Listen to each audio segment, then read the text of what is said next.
할렐루야, 반갑습니다. 오늘도 이렇게 귀한 날 하나님 앞에 예배드려 나오신 우리 성도님들 주님의 이름으로 환영합니다. 우리 다 함께 찬양하시면서 기쁨과 감사의 예배 하나님께 드리도록 하겠습니다. 하나님은 너를 만드시는 분, 다 함께 찬양합니다.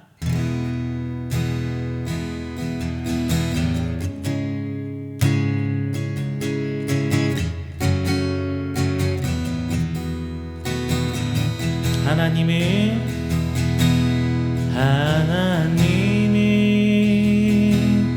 너를 만드신 분, 너를 가장 많이 알고 계시며,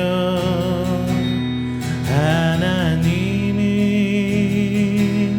너를 만드신 분, 너를 가장 깊이 이해하신단다. 하나님이 너를 지키시는 분, 너를 절대 포기하지 않으며, 하나님이 너를 지키시는 분, 너를 쉬지 않고 지켜보신단다. 다시 한번요. 하나님이 너를 만드신 분, 너를 가장 많이 알고 계시며, 하나님이 너를 만드시는 분, 너를 가장 깊이 이해하신단다. 하나님은 너를 지키시는 분, 하나님이 너를 지키시는 분, 너를 절대 포기하지 않으며, 하나님이 너를 지키시는 분, 너를 쉬지 않고 지켜보신단다. 그의 생각 셀 수 없고, 그의 자비 무궁하며, 그의 성실 날마다 새롭고, 그의 사랑 끝이 없단다. 하나님을 너를 원하시는 분, 하나님이 너를 원하시는 분, 이 세상 그 무엇 그 누구보다 하나님은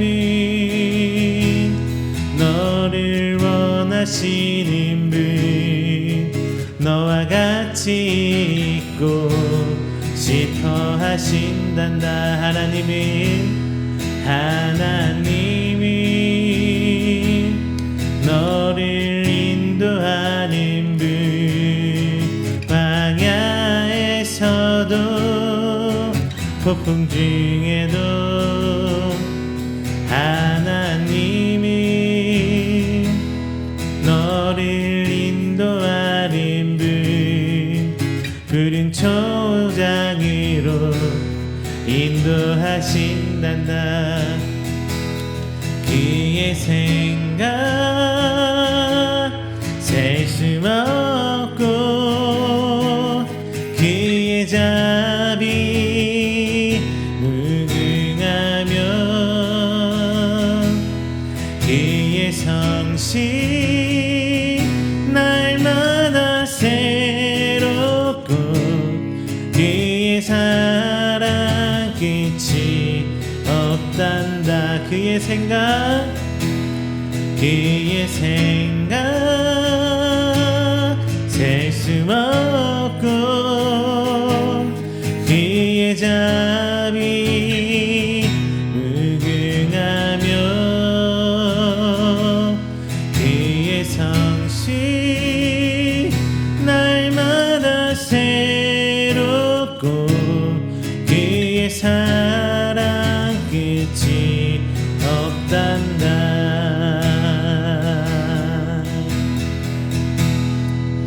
할렐루야. 우리 시간 다 함께 우리가 드리는 예배를 위해서 다 함께 한 목소리로 기도하도록 하겠습니다.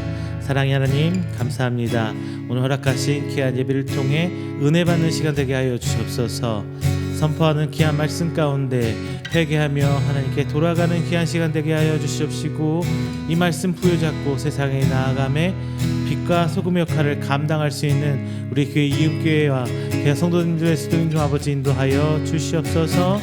부족한 목회자와 하나님 세우신 이웃교회 붙드시사 이 땅에 그 사역 잘 감당하는 교회와 목회자 되시도록 주님 아버지 인도하여 주시옵소서. 마지막으로 각 곳에 있는 선교사님들 주께서 인도하시사 그곳에서도 오직 하나님을 들고 나아가는 하나님의 지경이 넓혀질 수 있도록 주님 아버지 축복하여 주시옵소서. 우리 다 함께 한 목소리로 기도하겠습니다. 기도합니다. 사랑 은혜가 충만하신 주 하나님 감사 영광 돌립니다. 하나님의 불을 만든 우리 귀한 성도들 하나님 새하기로 시작합니다. 나와서 앞에 나왔습니다. 주의 아버지 시간 귀한 시간 들어주시옵시고, 오직 하나님의 인도하신 가운데 하나님 도우심과 하나님 계심을 받는 귀한 힘이 시간 되도록 도와주시옵소서. 우리 성도의 삶이 너무나 피곤하고 힘들어서 주지 않고 싶을 때 너무 많지만 오늘 비록 짧은 시간이나마 하나님 주신 은혜 가운데 회복하고 새 힘을 얻는 아버지가 예배 시간을 들어 주님께서 인도하여 주시옵소서. 모든 찬양 가운데 거하신 하나님 그 일수로 생각하여 주시옵시고, 이 기쁨의 찬양이 아버지께 나아가는 한방 한방 뛰어나가는 귀한 찬양이 되게 하여 주시오. 오직 하나님 인도하십니다. 늘 거듭게 해주시사 주 하나님 기쁨 가운데 하나님 되게 주시옵시고, 시간 주 앞에 기도하는 모든 기도의 제목들이 하나님께 나아가네 나의 나는 것이 아니라 하나님 오직 하나님이 이끄시면 귀한 이름을 보여서 지금 받는 기도요 이 아까운 하나님 축복받는 축복의 기도를 수 있는 귀한 기도의 제목들을 주도록 주님의 인도하여 주시옵소서. 오늘 말씀 보냅니다. 이 말씀 주님 드시고 인도하시사 오직 하나님의 역사하심과 기적과 이적이 아버지 보낼 말씀 소망합니다. 그리고 허락하여 주시사 부족한 총회 아버지 소리를 말씀 통하여 많은 손길이 함께 나와주게 그만한 은혜를 그렇게 하시옵소서. 이 모든 것을 주님을 소망합니다. 주의 아버지 주십시오. 아버지 그렇게 위기함께 모든 사역들이 주께 나와서 인도하시사 주님 하나님 원하시는 그 모든 것들 되게 도와주시고, 하나님이 사랑하심과 하나님의 인도하심을 말미암아 그 모든 사역들이 주 앞에 열매 맺히도록 인도하여 주시옵소서. 주님 우리 인구뿐만 아니라 모든 성교 사역지가 하나님께 은혜를 받고 축복하고 주님 아버지 진짜 좋아하시는 그 모든 하나님께 주시기 원합니다. 주님 주시옵소서.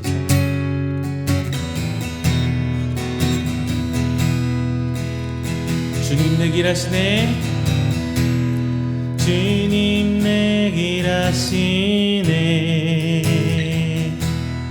흔들린 그 길에도 함께해. 주님 내 일 하시네. 멈춰진 나의 삶에도 늘 함께해. 다시 한번요. 주님 내 길 하시네.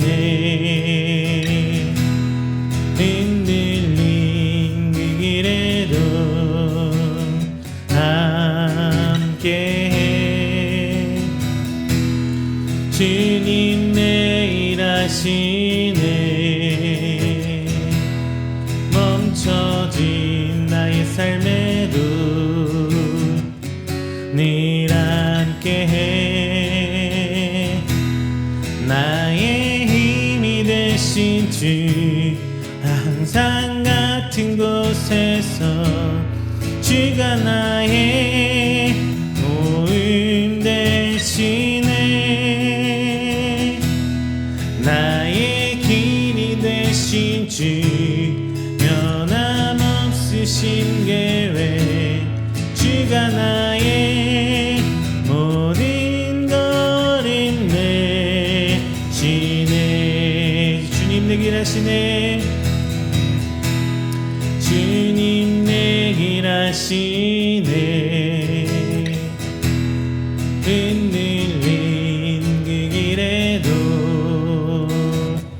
함께해.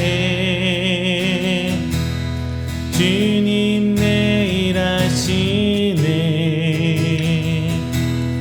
멈춰진 나의 삶에도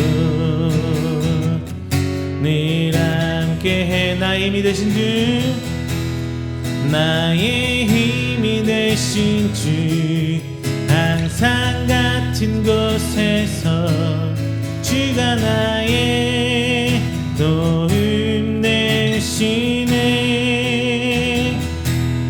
나의 길이 되신 주, 변함없으신 계획, 주가 나의 모든 것을 내시. 나의 믿으신 주,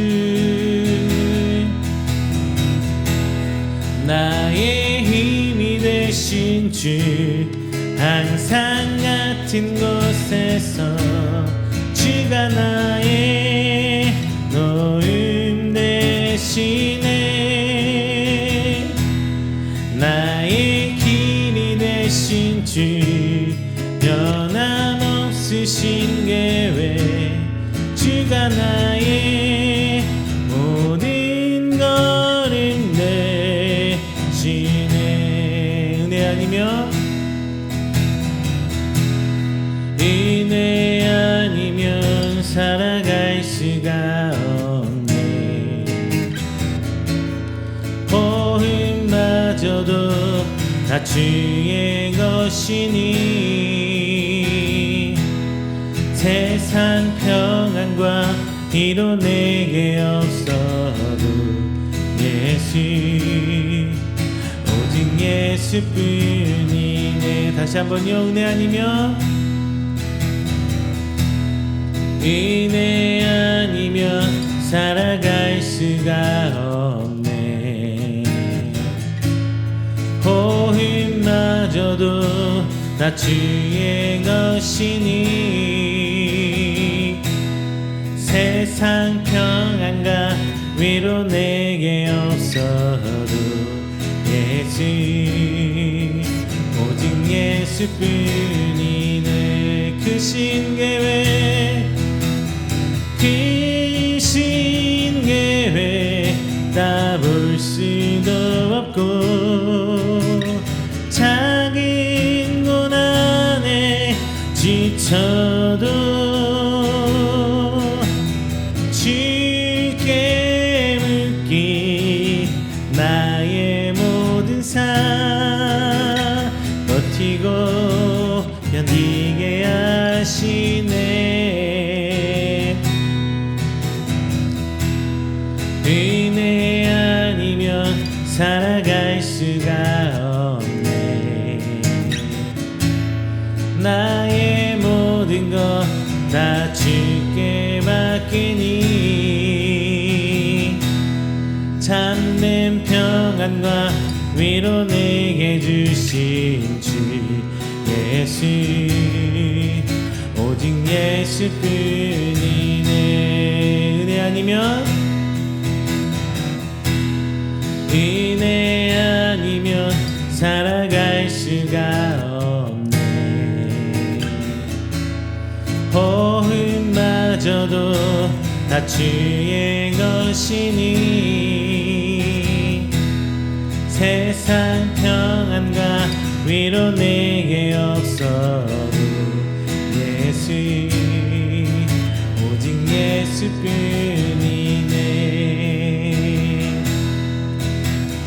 크신 계획 다 볼 수도 없고 작은 고난에 지쳐도 주께 묻기 나의 모든 삶 버티고 견디게 하시네. 은혜 아니면 날아갈 수가 없네. 나의 모든 것 다 주께 맡기니 참된 평안과 위로 내게 주신 주 예수, 오직 예수뿐이네.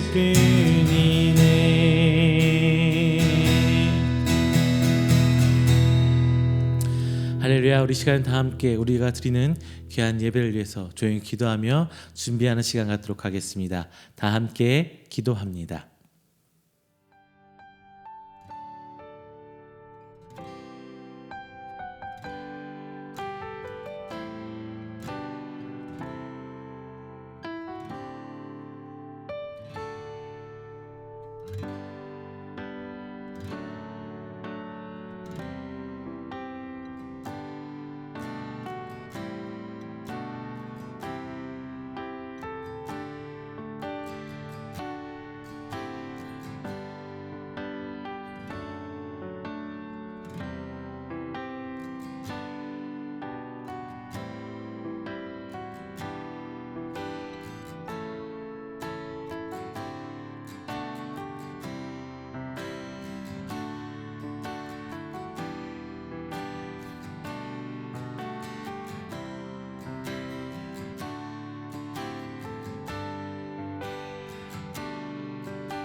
사도신경으로 우리의 신앙을 고백합니다.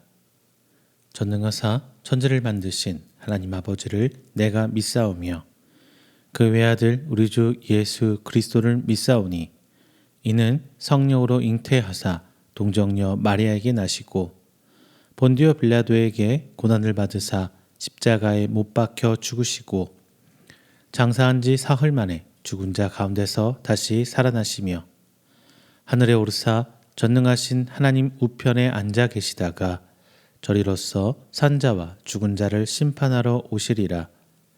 성령을 믿사오며 거룩한 공회와 성도가 서로 교통하는 것과 죄를 사하여 주시는 것과 몸이 다시 사는 것과 영원히 사는 것을 믿사옵나이다.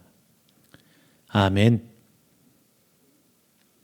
다 함께 교동문 47번 시편 105편 함께 교독하겠습니다. 교동문 47번 시편 105편입니다. 교독합니다. 여호와께 감사하고 그의 이름을 불러 아뢰며 그가 하는 일을 만민 중에 알게 할지어다. 그에게 노래하며 그를 찬양하며 그의 모든 기이한 일들을 말할지어다. 그의 거룩한 이름을 자랑하라. 여호와를 구하는 자들은 마음이 즐거울지로다. 여호와와 그의 능력을 구할지어다.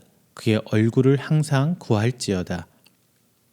그의 종 아브라함의 후손 곧 택하신 야곱의 자손 너희는 그가 행하신 기적과 그의 이적과 그의 입의 판단을 기억할지어다. 그는 여호와 우리 하나님이시라. 그의 판단이 온 땅에 있도다. 그는 그의 언약 곧 천대에 걸쳐 명령하신 말씀을 영원히 기억하셨으니 이것은 아브람과 맺은 언약이고 이삭에게 하신 맹세이며 야곱에게 세우신 율례 곧 이스라엘에게 하신 영원한 언약이라. 이르시기를 내가 가나안 땅을 내게 주어 너에게 할당된 소유가 되게 하리라 하셨도다. 아멘. 다 함께 찬송가 390장 찬양하겠습니다.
날 항상 돌보시고 날 친히 거느리시네. 주 날 항상 돌보시고 날 친히 거느리시네. 내 손에 주를 붙잡고 천국에 올라가겠네. 괴로우나 즐거우나 예수가 거느리시네. 주 날 항상 돌보시고 날 친히 거느리시네. 주 날 항상 돌보시고 날 친히 거느리시네. 이 세상 이별할 때에 마귀의 권세 이기네. 천국에 가는 그 길도 예수가 거느리시네. 주 날 항상 돌보시고 날 친히 거느리시네. 주 날 항상 돌보시고 날 친히 거느리시네. 아멘. 이 시간에는 우리 함께 드린 귀한 예배를 위해서 제가 대표해서 기도하도록 하겠습니다. 다 함께 기도합니다. 사랑의 하나님, 감사합니다. 하나님께 택함받은 우리 귀한 성도들 새 한 주를 시작하며 그 첫 시간 하나님을 만나고자 나왔습니다. 오늘 시간을 통하여 하나님과 만나고 교제하고 하나님의 형상을 회복하는 귀한 시간, 귀한 예배가 될 수 있도록 하나님께서 은혜 베풀어 주시옵소서. 우리의 모든 삶은 오직 하나님께 있음을 이 시간 고백합니다. 하지만 우리의 삶이 나약한 인간의 삶이기에 때론 내 욕심대로, 때론 나의 의지대로, 때론 나만의 선택으로 살아왔음을 고백합니다. 나의 주인 대신 그 하나님을 저버리고 내가 주인 되려고 하는 우리 인간된 그 마음 주께서 아시지요? 그 모든 과정 가운데 하나님께서 인도하심 찾게 하여 주시옵시고 내 안에 내 의가 부쩍부쩍 솟아오를 때 하나님께서 그 모든 것들 누를 수 있는 믿음 허락하여 주시사 오직 하나님께서 인도하시는 그 방향대로 하나님께서 일하고자 하시는 그 모습대로 살아가는 우리 성도들 수 있도록 저희 아버지 인도하여 주시옵소서. 오늘 예배 가운데 함께 말씀 나눕니다. 귀한 것 주시오매 겸손한 자세로 받게 하여 주시옵시고 아멘으로 화답하며 우리 심령에 새겨져 우리 삶 속에서 30배, 60배 귀한 결실로 맺어지는 말씀 되게 하여 주시옵소서. 다만 기도하는 것은 우리의 삶에서 외모로만 취하는 우리 인간의 약점을 시간 바라봅니다. 눈에 보이는 것을 중시하고 혹은 사람에 대한 관심과 사랑은 잊어버린 채 오직 나의 의만 스스로 만족하며 살아가는 우리의 모습을 바라봅니다. 그 가운데 예수님의 사랑과 예수님의 은혜를 깨닫게 해주시옵시고 우리가 주변을 돌아보며 하나님의 일하신 모습 바라보고 하나님의 사랑하는 그 생명들, 그 사람들을 함께 바라보는 귀한 시간 되게 해주시사 잘못된 것은 내려놓고 회개하는 시간 되게 해주시옵소서. 그리하여서 그들을 향해서 비난과 손가락질과 비판과 심판과 정죄를 통해 바라보는 것이 아니라 관심과 사랑으로 그를 올바른 길로 인도하는 우리 가족된 형제 자매된 그러한 공동체 교회가 될 수 있도록 주님 아버지 인도하여 주시옵소서. 세상은 우리를 향해 손가락질하지만 그에 우리는 반응하지 않고 묵묵히 인내하며 주님께서 우리에게 주신 은혜를 투영하며 베풀기를 소망합니다. 그 모든 과정 가운데 하나님께서 주신 그 힘으로 말미암아 그 능력으로 말미암아 그 하나님을 향한 우리의 믿음이 세상을 향해 비춰질 수 있도록 이 시간 붙들어 주시옵소서. 주님 오늘 시간에도 선교지에서 목숨 바쳐 생명 바쳐 온 힘 다해 사역하시는 우리 선교사님들 계십니다. 주님 아버지 그들 가운데 함께 계시고 더욱더 건강 붙드시고 물질적인 후원도 크게 허락하여 주시사 그 가운데 하나님 나라가 확정된 가운데 충성하도록 하여 주셔서 어려움 없이 하나님을 사역할 수 있도록 주께서 은혜로 덧입혀 주시옵소서. 우리 이음교회 또한 하나님께서 세우셨사오니 귀한 교회 모든 사역 가운데 주 하나님께서 이끌어 주시고 진정 하나님께서 하시는 그 사역들에 동참하는 교회여 함께 기도하며 나아가는 교회 될 수 있도록 오늘 이 시간 기도합니다. 주님 인도하시사 하나님의 올바른 그 사역들을 함께 비전으로 꿈꾸며 행하며 나가는 교회 될 수 있도록 주여 아버지 축복하여 주시옵소서. 오늘 한 주를 시작하는 저 시간 하나님의 나와 예배드립니다. 오직 성령님의 역사만 붙들고 나아가 주시옵시고 주님을 향한 기대와 기쁨과 소망으로 오늘 예배 가득 채워 주시옵소서. 이 모든 말씀 살아계신 예수 그리스도의 이름으로 기도드립니다. 아멘.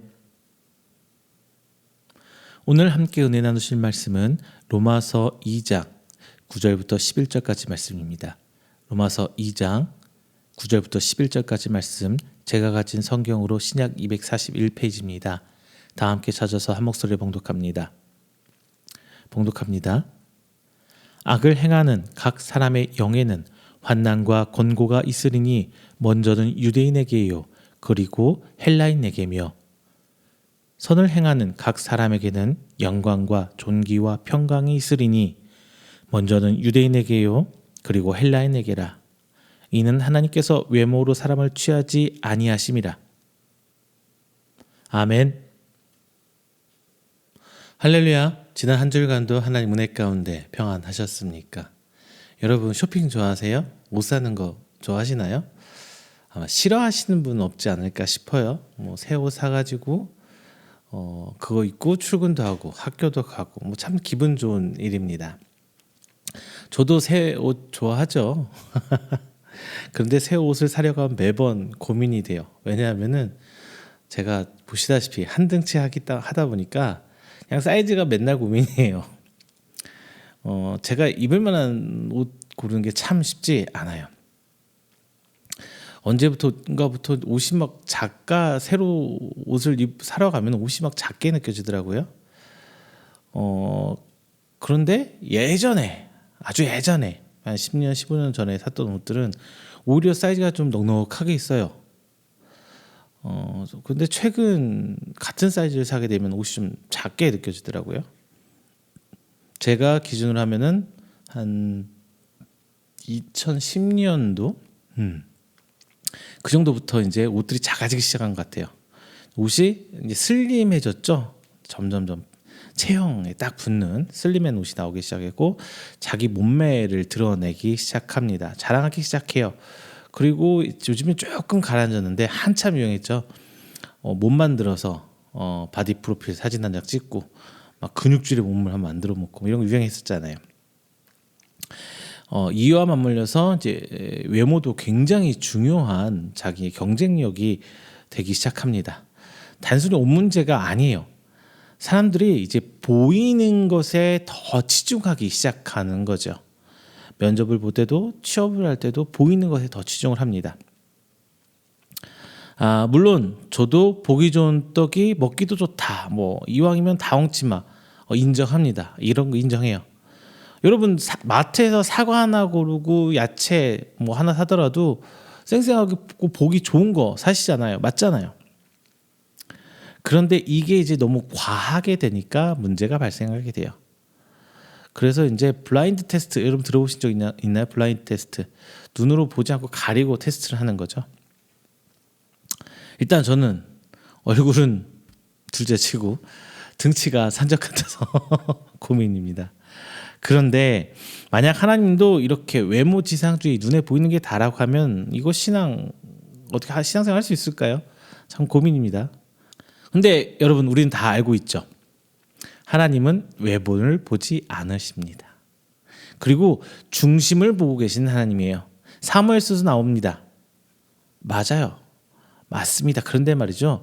정작 하나님을 외모를 보지 않으신다는데 우리 인간이 인간을 보고 눈에 보이는 대로 판단하려는 데서 이제 문제가 생기기 시작해요. 오늘 바울은 로마 교회의 눈이 보이는 대로 판단하려는 인간의 기본적 심리에 대해서 이야기합니다. 로마 교회는 유대인과 이방인들이 공존하는 교회죠. 예루살렘 교회를 제외하면 대부분 모든 초대교회들이 다 그래요. 왜? 이방 땅에 지어진 교회들이니까 유대인들과 이방인들이 섞여서 신앙생활을 하죠. 유대인들은 어때요? 기본적으로 타 민족에 대해서 배타적이에요. 유대인들의 눈에 이방인들의 삶이 절대로 좋게 보일 리는 없어요. 그 기준이 하나님을 믿느냐 안 믿느냐라고 한다면 뭐 그럴 수 있겠다라고 생각은 하지만 그들의 기준은 눈에 보이는 율법을 지키느냐 지키지 않느냐가 더 크게 작용합니다. 율법을 알지 못하는 이방인들의 삶이 교회 공동체 안에서도 역시 눈의 가시처럼 그들을 거슬리게 해요. 바울은 앞서 1장 18에서 32절에서 이방인들이 짓는 죄에 대해서 기술하고 있습니다. 그리고 오늘 본문 2장을 시작하면서 남을 판단하는 사람, 즉 유대인들에게 너희들 역시 같은 죄를 지고 있다 이렇게 말하고 있어요. 정확히 말씀드리면 유대인은 지칭하고 있지 않고 하나님의 말씀에 동조하지 않고 반대하는 사람을 가리키고 있습니다. 하지만 아마도 율법대로 사는 삶이 몸에 배어있는 유대인들에게 이방인들이 신앙생활하는 것은 좋게 보였을 리가 없죠. 그래서 편의상 유대인이라고 합니다. 자, 여러분, 지금 하나님을 믿지 않는 사람이 이방인이라면 유대인이 오늘 예배를 드리는 우리입니다. 사도 바울은 오늘날 우리에게 이렇게 말하고 있어요. 믿지 않는 사람들은 혹은 교회에 다니고 있지만 아직 믿음이 적어 신앙인처럼 보이지 않는 사람들을 판단하고 비판하고 정죄하려는 자칭 독실한 성도들에게 남을 판단하는 것으로 내가 너를 정죄하오니 판단하는 내가 같은 일을 행함이라 라고 말하고 있어요. 눈에 보이는 이 외모 지상주의에 빠지기 쉬운 인간의 삶을 살고 있는 우리도 이 말씀에 결코 자유로울 수 없습니다. 오늘 말씀을 통해서 우리가 오직 하나님의 마음을 담고 누군가를 비난하는 성도가 아니라 이웃으로 한 공동체의 가족으로 안아주고 보듬어주는 따뜻한 교회와 성도 여러분 되시기를 주님의 이름으로 축원드립니다. 첫 번째는 결과물이 아닌 상황을 바라보시길 바랍니다. 사도 바울은 앞서 로마서 1장에서 의인은 오직 하나님을 믿음으로만 가능하다고 해요. 의인은 믿음으로만 가능하다. 그리고 1장 후반절 18절에서 32절까지 죄를 짓는 사람들, 이방인들의 죄를 세세히 꼬집습니다. 그리고 2절을 시작할 때는 1절에서 그러므로라고 말씀을 시작하고 있어요. 앞서 1장의 죄들은 그리고 인간의 세상 모든 죄들은 그 어느 누구도 벗어날 수 없음을 1장에서 바울은 확정지었어요. 확정적으로 말을 해요. 왜냐하면 그 어느 누구도 나 아닌 타인에 대해서 판단하지 않을 수 있는 사람이 있을까요? 없겠죠. 비판하는 사람이 어디 있겠습니까? 비난을 한 번도 안 해본 사람이 어디 있겠어요? 행위로 완전한 사람일지언정 결코 죄의 범주에서 벗어날 수 없는 것이 바로 사람입니다. 그런데 우리가 그래도 조금은 사람까지는 아니더라도 이해하려고 한다면 할 수 있는 것이 그 사람의 죄를 지은 것만 보는 것을 넘어서 왜 그랬는지 파악한다면 조금은 이해할 수 있지 않을까요? 예전에 우리 아들이 화장실 문고리를 한번 부러뜨린 적이 있어요. 차라리 나무로 된 문이 좀 깨졌거나 경첩이 망가졌거나 문 손잡이가 좀 휘어져서 망가졌다면 이해를 하겠는데 아예 문 손잡이가 부러져 버렸어요. 그때 저 아직도 기억나요. 저희 사모가 그 문고리 사진을 딱 찍어서 저희한테 보내줬거든요. 근데 그걸 바라본 저는 좀 난감하더라고요. 강철은 아니죠. 스테인리스 뭐 이런 강철은 아니에요. 아마 주석 정도 되는 것 같았어요. 근데 플라스틱은 아니고 나무도 아니고 그래도 금속 계열인데 이게 부러졌다고 생각하니까 뭐 이게 되나? 이게 되나? 그렇게 생각했죠. 이제 엄마가 씻고 있는데 몸이 아프고 힘들어서 문을 잠그고 싶다가 아들이 엄마를 부르면서 문을 돌리려다가 부러졌대요. 사진을 보니까 뭐 뭔가 망가뜨려서 화가 난다기보다는 좀 어이가 없었던 걸로 기억을 해요. 저희 사모가 그러더라고요. 아직 애한테 너무 뭐라 하지 말고 그냥 문 고쳐달라고. 졸지 제가 맨날 애들한테 뭐라고 한 사람이 되어버렸던 거예요. 우리 애들 뭐 사고 가끔 쳐요. 우리 큰아들은 아기 때 저희 큰아들은 제 노트북 하나 해먹었고요. 저희 둘째 아들은 결혼할 때 혼수로 산 TV를 해먹었죠. 그래서 수년 동안 TV 없이 살았나? 하여튼 그랬어요. TV 새로 안 샀어요. 근데 가끔 제가 우리 아들 놀렸거든요. 너 돈 벌면 TV 사놔야 되고 우리 큰아들은 아빠 컴퓨터 사줘야 된다고. 자, 단순히 문을 고장내먹고 TV를 깨먹고 뭐 이런 잘못을 지적하고 뭐라 한다면 뭐 하겠지요. 그죠? 근데 매번 이렇게 야단치고 뭐라 한다면 아이들 입장은 어떨까요? 엄마 아빠는 맨날 화내고 야단치는 사람, 잔소리하는 사람이 되어버립니다.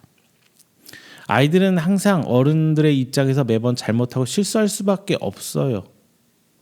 뭐 애들한테 맨날 하는 말이 그잖아요. 밤 늦었으니까 뛰지 말아라, 너 소리치지 말아라, 밥은 왜 그렇게 먹냐, 밥 투정하지 말아라, 학원 빼먹지 말아라, 학교 선생님 말씀 잘 들어라, 뭐 기타 등등 이런 잔소리 안 해본 부모님 있어요? 그렇잖아요. 그런데 이런 잔소리가 그냥 아이를 판단하고 정죄하는 것이라면 그 아이들 어떻게 세상 살아갈 수 있을까요?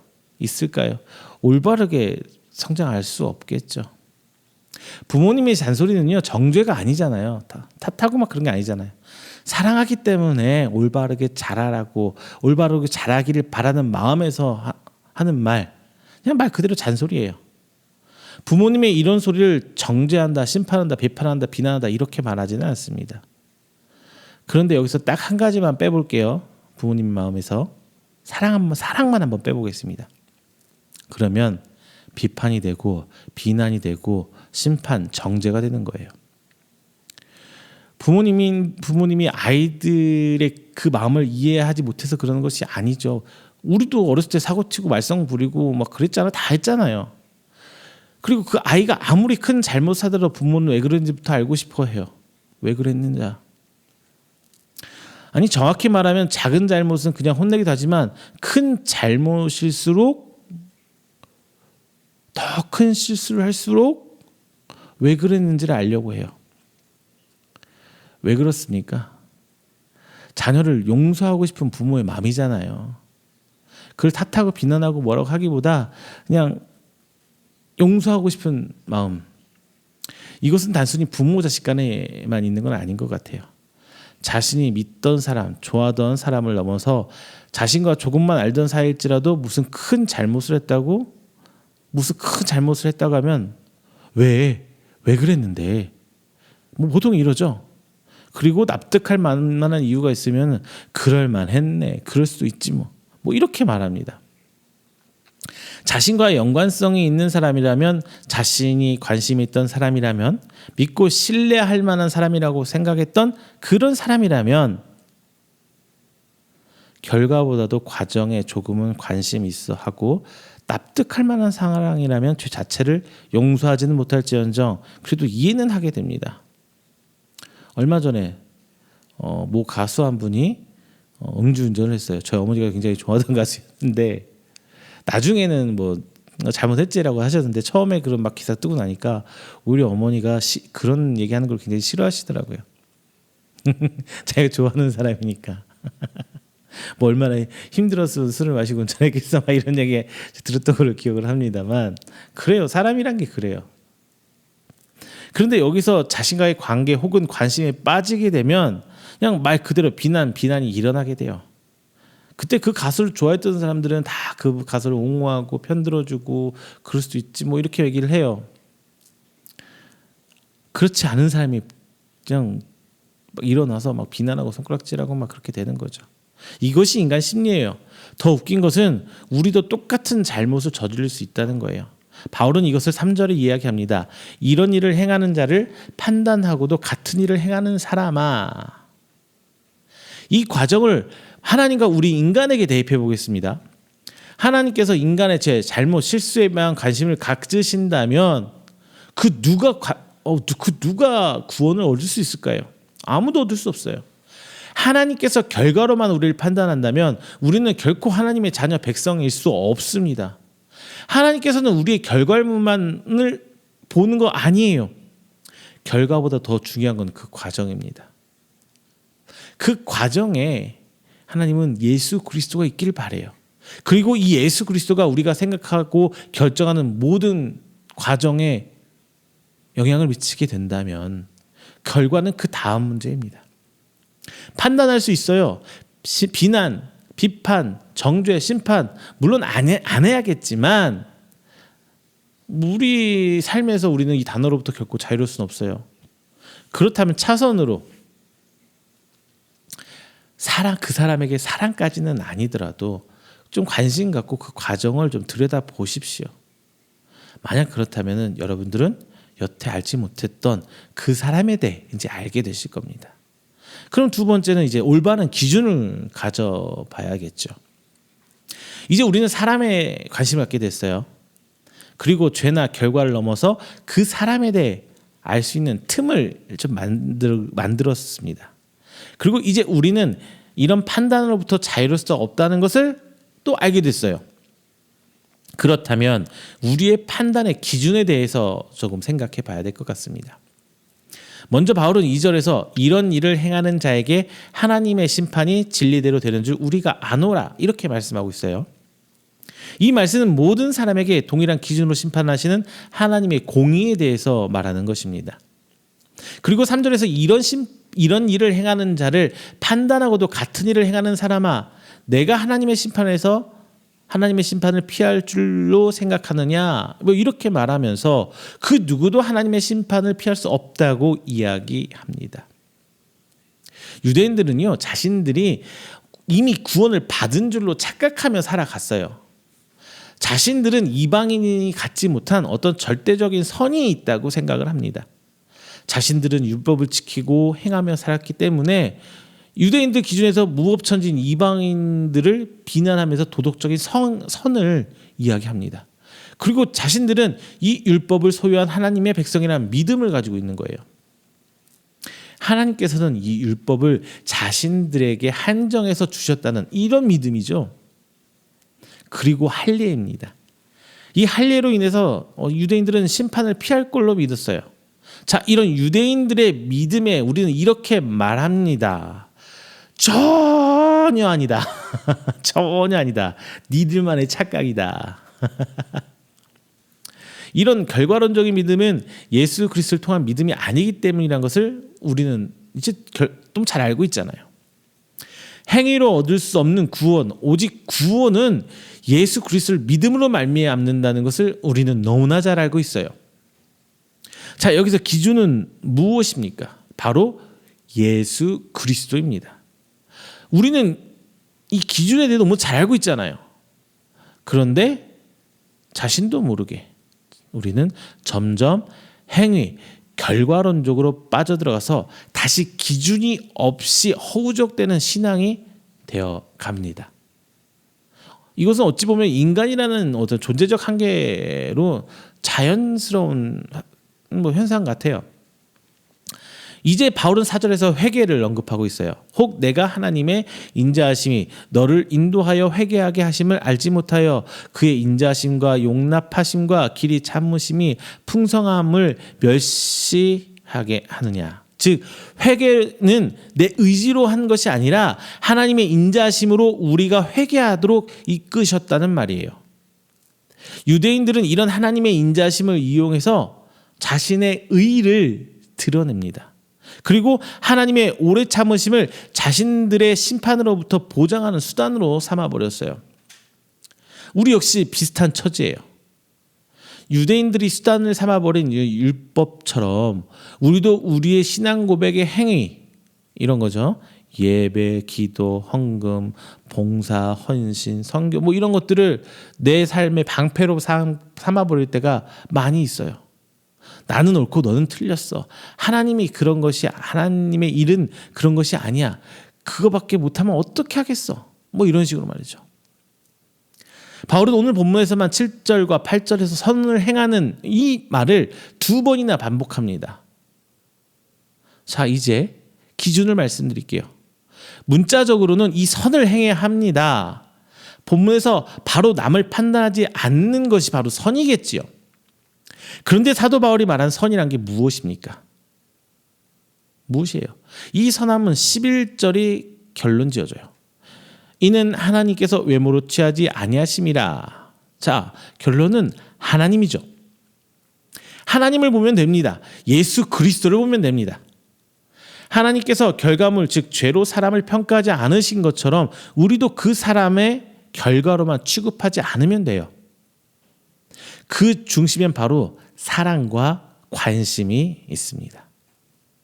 4절에서 하나님께서 인자하셔서 우리를 회개하게 하셨고 혹여 회개하지 않는다면 길이 참으시기까지 하시면서 그 인자하심을 보이셨습니다. 바로 하나님의 우리를 향한 사랑이죠. 앞서 사람의 죄를 넘어서 그 사람 자체를 보게 된다면 이제 그를 이해하고 사랑하려고 하면 되는 거예요.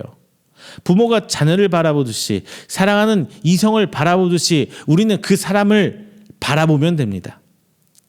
이것이 기준이 되고 이 기준으로 그 사람의 죄가 아니라 상황을 보게 된다면 우리를 통해 예수 그리스도의 마음이 이제 드러나게 되는 거예요. 그럼 이제 마지막 하나님의 판단만 남았어요. 세 번째 하나님의 판단을 기다리면 됩니다. 하나님은 인자하심으로 우리의 회개하지 않은 부분까지 기다리시는 이런 인내를 이미 보여주셨어요. 하지만 바울이 말하고 싶은 것은 단순하게 인내하고 심해서 끝까지 기다리는 하나님이 아니라 심판하고 보응하시는 이런 좀 무서운 공의의 하나님이에요. 9절에서 악을 행하는 각 사람의 영에게는 권고가 10절 선을 행하는 각 사람에게는 영광과 존귀와 평강이라고 말씀하면서 하나님의 공의를 말합니다. 그런데 여기서 저는 한 가지 더 짚어보려고 해요. 악을 행하는 사람의 영인데 선을 행하는 사람이라고 하면 영과 사람을 분명히 분리합니다. 주석에서는 둘 다 보편적인 사람이라고 말하고 있습니다만은 분명하게 푸뉴마라는 단어, 즉 영이라는 단어가 분명히 적혀 있어요. 저는 이렇게 해석합니다. 악을 행하는 사람은 이미 심판을 받은 상태인 영이고 선을 행하는 사람은 진행 중이라는 사람이라고 해석하는 게 맞지 않을까 싶어요. 왜냐하면 본장의 주된 관심이 하나님의 공의와 심판이라면은 이미 이루어진 하나님의 언약 그리고 아직 이루어지지 않은 그 언약 사이에서 이미 심판을 마쳐서 악인으로 분류된 사람과 마지막 심판을 기다리는 하나님의 성도가 구분되어야 하기 때문이에요. 다만 11절의 말씀처럼 그 행위 자체가 구분의 기준이 아니라 그 중심에 과연 예수 그리스도가 있느냐라는 아주 중요한 기준이 있습니다. 여러분, 판단은 우리의 몫이 아니에요. 우리는 사람의 중심을 알 수 없기 때문이에요. 그런데 아이러니하게도 판단이 없다면 인간은 성장할 수 없습니다. 그리고 예수님의 말씀 중에 마태복음 18장 15절에서 17절 말씀에 내 형제가 죄를 범하거든 가서 너와 그 사람과만 상대하여 권고하라. 만일 들으면 내가 내 형제를 얻을 것이요 만일 듣지 않거든 한두 사람을 데리고 가서 두세 증인의 입으로 말하다 확증하게 하라. 만일 그들의 말도 듣지 않거든 교회에 말하고 교회의 말도 듣지 않거든 이방인과 세리와 같이 여기라. 이렇게 말씀하셨어요. 여기에서 죄를 범하거든 이 말에는 분명히 판단이 들어 있습니다. 성경에서 말하는 판단은 사랑이 빠진 심판, 정죄를 얘기하는 거예요. 그리고 그 사람에게 분명히 말해야 합니다. 판단하지 말라는 말은 단순히 지적하지 말라는 말이 아니에요. 아무런 감정 없이 사람을 대하라는 것은 더더욱 아니겠죠. 교회 공동체는 가족입니다. 혈연 공동체랑 비슷하게 생각해야 돼요. 가족이 잘못하는데 아무 말 안 한다는 것이 더 말이 안 돼요. 내 자녀가 비행을 저지르는데 아무 말고 기도만 하는 것도 아닙니다. 사람이 벼랑 끝에서 자살을 하려고 서 있는데 하나님 저 사람 자살 안 하게 해주세요 라고 기도만 한다는 거, 이것도 말이 안 되죠. 본문에서 말하는 판단하지 말라는 것은 정확하게 헬라어 원어로 짚어보면 습관적으로 남의 결점을 찾고 비난하는 것을 가리켜요. 성도는 세상과 구분되어야겠죠.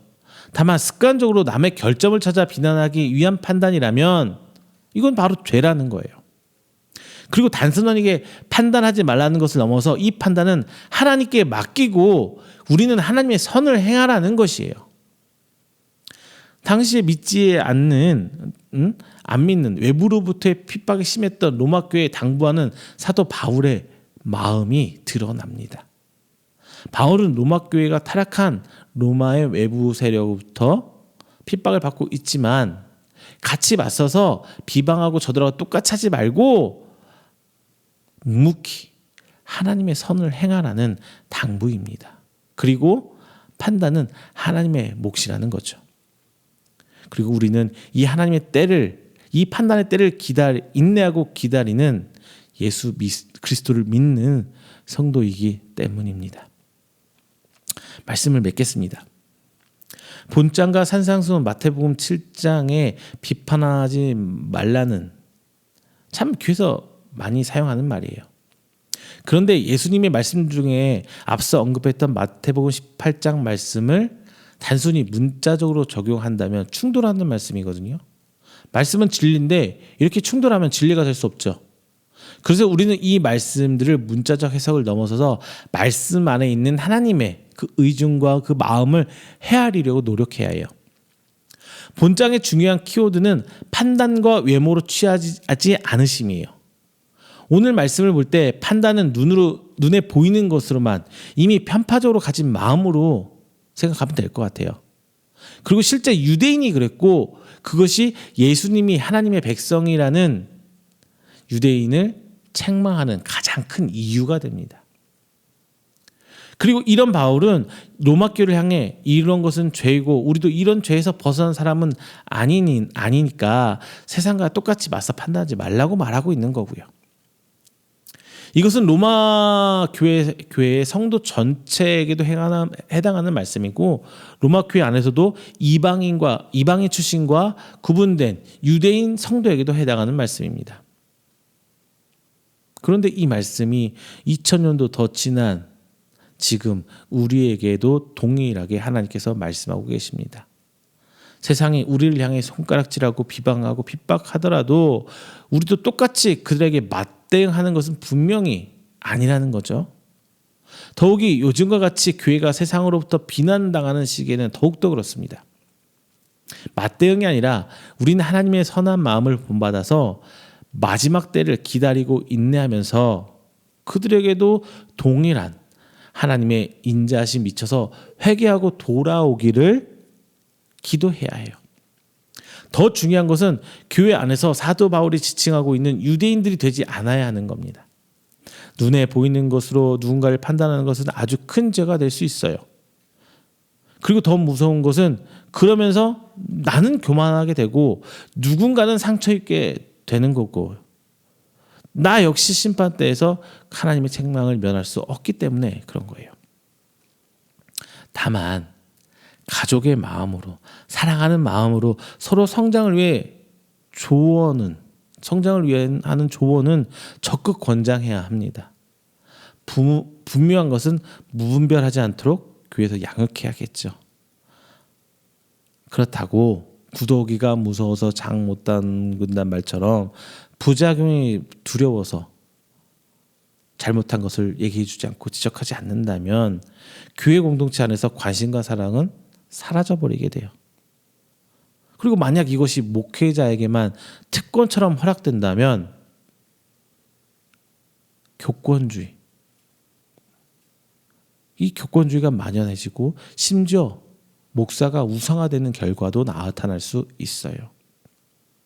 그 누구나 하나님 앞에 죄인이라는 것은 동일합니다. 여러분, 우리도 세상도 교회도 외모 지상주의에 빠져 있어요. 세상은 말 그대로 눈에 보이는 외모로 사람을 판단하려고 하고 내적 아름다움은 경시해버리고 있죠. 그래서 외모만 더 꾸미려 해요. 보이는 것만 치장하려 합니다. 교회는 하나님의 마음보다 앞서 눈에 보이는 신앙 행위에 빠져버려서 예수님을 십자가에 못 박은 유대인처럼 되려고 합니다. 그 누구를 비판하기보다 내 스스로 예수 그리스도를 품고 하나님 앞에서 내 중심을 자랑스럽게 드러내는 성도 여러분이 되십시오. 눈에 보이는 것은 하나도 내놓을 것 없지만 내 안에 있는 예수 그리스도가 내 삶을 주관하게 하신다면 여러분은 하나님 앞에 자랑스러운 자녀요 성도일 것입니다. 물론 눈에 보이는 것 중요합니다.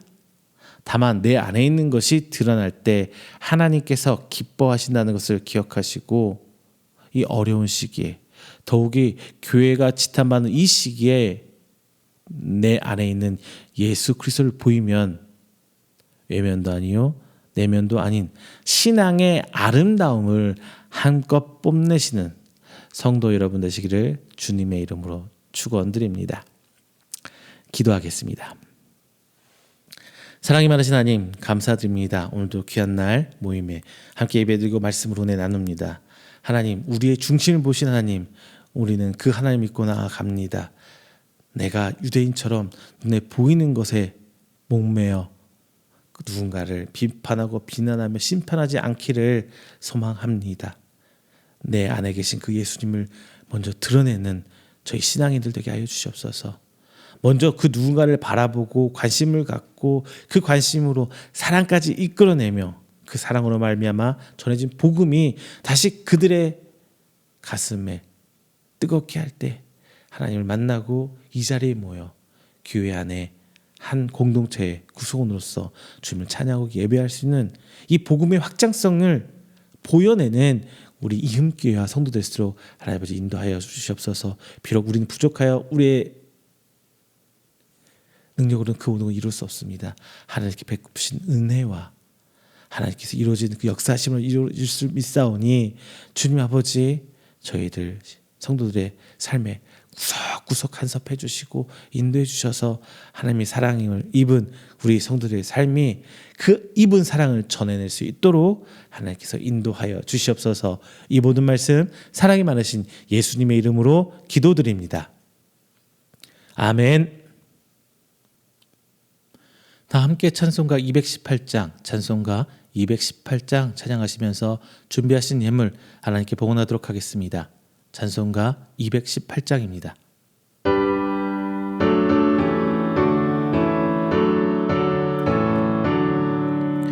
내 맘과 성성을 다하여서 주 너의 하나님을 사랑하라. 내 몸을 아끼고 사랑하듯 형제와 이웃을 사랑하라. 주께서 우리에게 명하시니 그 명령 따라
위해서 몸버려 죽으셨다. 솔직히 사랑 받은 이 몸 내 생명 다 바쳐 충성하리. 아멘. 이 시간에는 우리가 함께 드린 귀한 예물을 위해서 제가 축복 기도하겠습니다. 다 함께 기도합니다. 사랑의 하나님, 감사합니다. 우리에게 삶 가운데 귀한 은혜 베푸심에 우리가 그 은혜로 먹고 마시며 행복한 삶을 살아오고 하나님께 나올 때 빈손 오지 않고 귀한 것으로 신앙 고백하며 나아옵니다. 물질을 넘어선 우리의 신앙이 고백입니다. 하나님께서 우리에게 은혜 베푸시고 하나님께서 우리를 돌봐주셨다는 그 신앙을 하나님께 드립니다. 하나님 기뻐 받아주시고 쓰이는 곳곳에 하나님의 영광이 드러나며 살아계신 하나님의 축복으로 말미암아 30배, 60배, 100배의 결실을 맺을 수 있도록 주께서 축복하여 주시옵소서. 오늘 시간 귀한 성도들 11조 예물, 감사 예물, 주일 예물, 그리고 선교 예물로 하나님께 드립니다.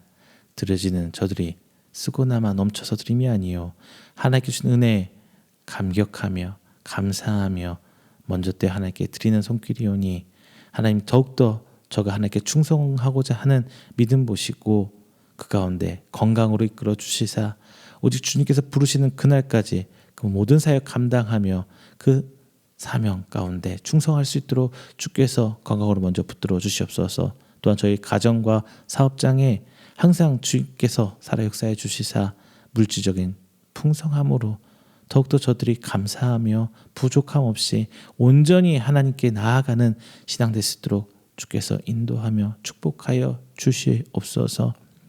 하나님, 이 모든 것들은 오직 하나님께로부터 온 것임을 고백합니다.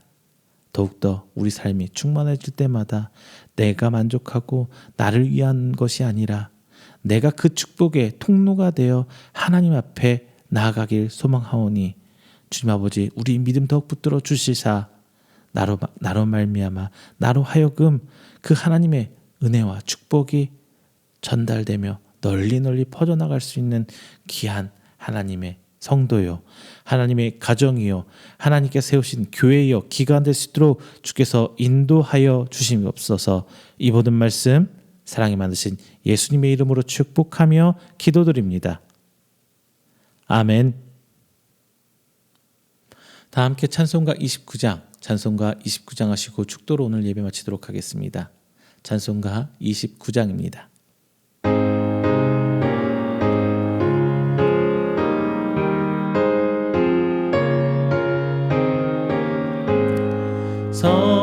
성도여 다 함께 할렐루야 아멘. 주 찬양하여라 할렐루야 아멘. 주 보좌 앞에서 택하신 은혜를 다 찬송하여라 할렐루야 아멘. 마음을 열어라 할렐루야 아멘. 고난 이를 열라 할렐루야 아멘. 인도자 되시며 친구가 되신 주 그 사랑 끝없다 할렐루야 아멘. 주 찬양하여라 할렐루야 아멘. 찬양은 끝없다 할렐루야 아멘. 거룩한 집에서 춘천 기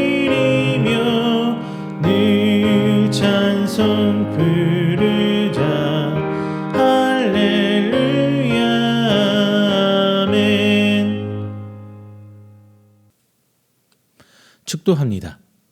여호와는 내게 복을 주시고 너를 지키시기를 원하며 여호와는 그의 얼굴을 내게 비추사 은혜 베푸시기를 원하며 여호와는 그 얼굴을 내게로 향하여 드사 평강 주시기를 원하노라.